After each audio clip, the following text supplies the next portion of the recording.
Salut à tous et j'espère que vous portez bien. Déjà, je m'excuse de n'avoir pas posté de vidéo depuis un bon bout de temps. Il faut avouer que j'ai eu quelques empêchements, de gros empêchements on dirait, qui m'ont empêché de poster justement les vidéos dont vous attendez. Habituellement, je poste les vidéos chaque mardi. Pas vraiment chaque mardi, on va dire chaque 7, 14, 21 et 28 de chaque mois. Mais ce mois, après 2 vidéos, j'ai eu des grosses séances de travail qui m'ont littéralement bouffé la semaine qui vient de passer et la semaine qui est passée. Sans compter que j'ai eu des soucis de connexion. Faut croire que dans ce pays, même si tu as la fibre optique, tu es loin d'être épargné. En plus de ça, j'ai eu des grosses séances de travail qui m'ont mis dans les états de burn-out. Je pense que j'ai parlé dans la précédente vidéo et je crois que je vais plus insister sur ce thème dans les prochaines vidéos. Et cela m'a presque mis dans une maladie créative.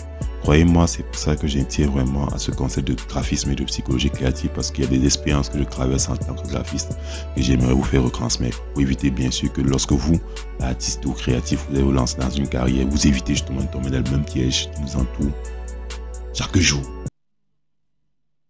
Je pensais t'avoir tué, non? Tu es revenu. Je t'avais tué. Bref, j'étais sûr que j'avais tué cette mouche. Mais elle revient. Les mouches sont immortelles. Sans plus tarder, passons au générique avant de commencer le thème de la vidéo. Générique.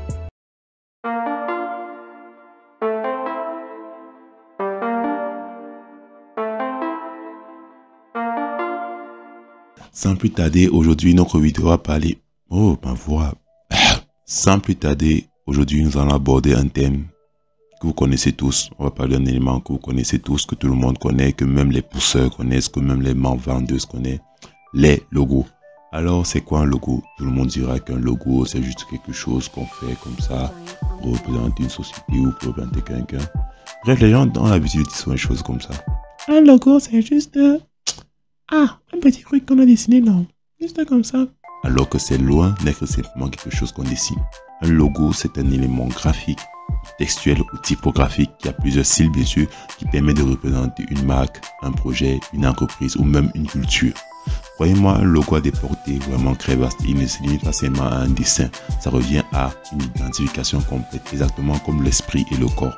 Le corps représente l'esprit d'une certaine façon. C'est la même manière que le logo représente l'entreprise d'une certaine façon. Je suis philosophe. Bref, aujourd'hui, on va parler du logo et de ses principes. Bien sûr, un logo, ce n'est pas juste un dessin, ce n'est pas juste des écailles de poisson sur les ailes de football. Je ne sais pas ce que je viens de dire, je m'en fous. Je vais vous montrer 5 règles conventionnelles qui permettent de déterminer un bon logo pour votre projet ou pour votre entreprise.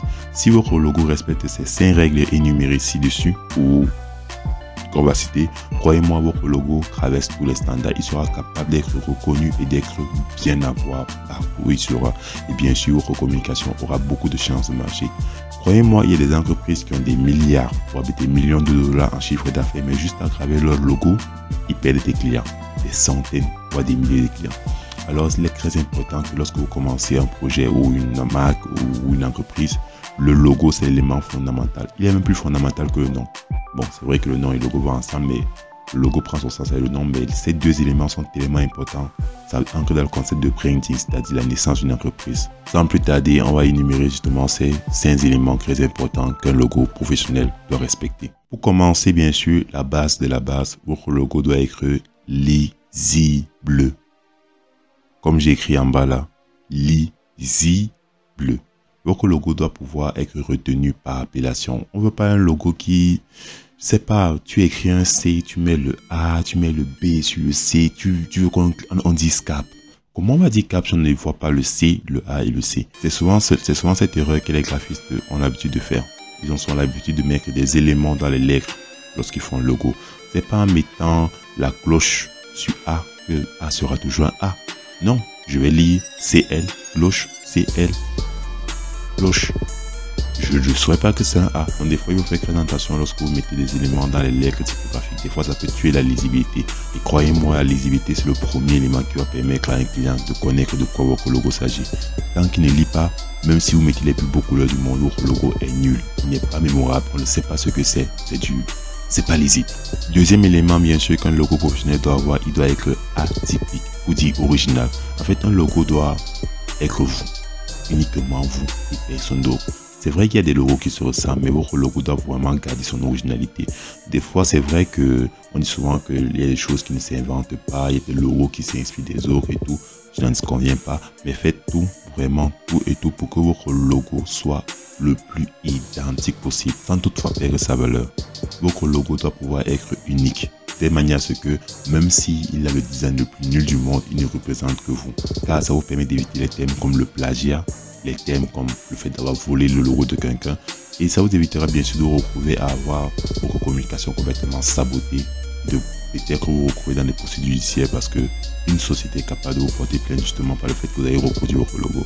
C'est un peu l'exemple des chargeurs là, chargeurs Samsung. Tu vois, il y a un Samsung, le A incliné. Ils ne font pas ça parce qu'ils sont bêtes, parce qu'ils savent que ce logo original, ils ne peuvent pas saboter. Du coup, ils changent le A et ce n'est plus le même logo. Vous lisez Samsung, mais c'est pas le même Samsung. Du coup, il y a le faux, il y a le vrai. Troisième élément très important, votre logo doit être allô, waouh, libre. Oui, votre logo doit être libre. Les logos surchargés, honnêtement, tu peux être beau, mais c'est difficile que le logo soit beau et il soit chargé. En fait, votre logo doit être agréable à l'œil. L'œil de la personne qui doit regarder votre logo doit pouvoir nager comme dans un océan et non pas se cogner sur les obstacles pareil. Les logos dans lesquels vous mettez les A, les B, les couleurs, ça fait mal aux yeux. Un logo doit pouvoir être libre, simple, nager en fait. Un logo ne doit pas dépasser normalement plus de 5 logos. Qu'est-ce que j'ai dit? Pour qu'un logo soit libre, il y a des règles à préciser. Il ne doit pas avoir plus de 40 typographies. Pourquoi j'ai même dit plus de 40? Il ne doit pas avoir plus de 5 typographies. Pourquoi j'ai pas même jusqu'à 5? Il ne doit pas avoir plus de 3 typographies normalement, parce que là, c'est à charger. Il ne doit pas avoir plus de 5 couleurs. Je vois même trop loin. Actuellement, le logo a 2 couleurs. Maxi croix. Lorsque c'est 5, c'est lorsque c'est représenté sur les symboles. Par exemple, les logos qui parlent de la solidarité, de la charité. Ces logos, justement, le multicolorisme renvoie au multipartisme, mais ce n'est pas une raison pour laquelle votre logo doit avoir autant de couleurs. Vous faites un logo, pas un arc-en-ciel en fait. Donc votre logo doit être simple, libre et agréable. C'est la base. Votre logo doit être mémorable. C'est un élément très important que j'ai rappelé au début de la vidéo. En fait, votre client, lorsqu'il voit votre logo, il doit être capable de le mettre en tête et de pouvoir bien sûr le reconnaître lorsqu'il le verra ailleurs. Ça vous permet de jouer beaucoup sur vos communications. Prenons l'exemple de Netflix. Netflix, il est simple, atypique, lisible et mémorable. Partout où vous verrez un N avec un rouge, vous saurez c'est Netflix. C'est pas la sorcellerie.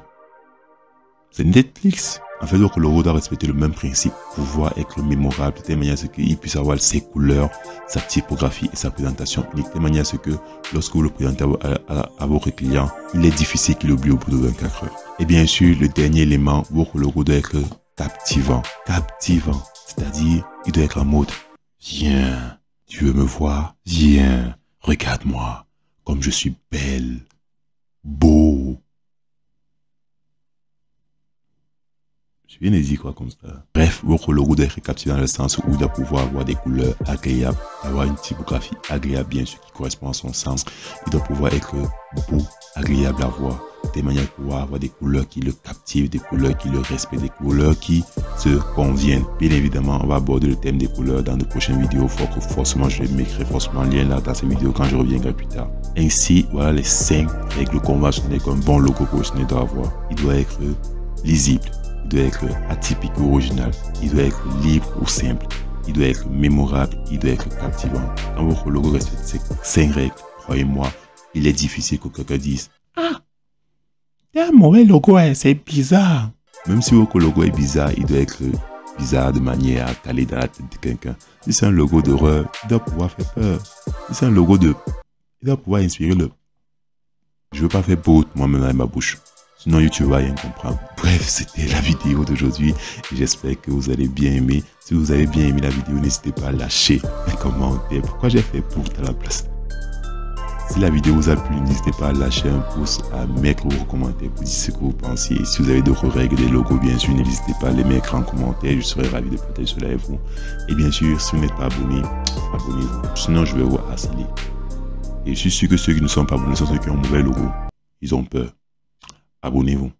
Et bien sûr, on se dit à la prochaine. Et bien sûr, par rapport à la prochaine même, j'ai un concept là qui va beaucoup vous plaire. Il y aura des gens qui vont venir, on va faire cela. Et j'espère que vous allez aimer la prochaine vidéo qui va suivre. Et je ferai l'effort d'être très régulier. Croyez-moi, c'était une période de maladie qui est un peu passée. Donc, avec la vague qui vient de passer là, je pense que ce serait assez régulier pour vous concernant des vidéos. Donc, n'hésitez pas à vous abonner, bien sûr. On reste scotché, comme des scotch. C'est que je n'ai rien dit d'intéressant, mais on reste quand même scotché. Bonne semaine à vous et à la prochaine.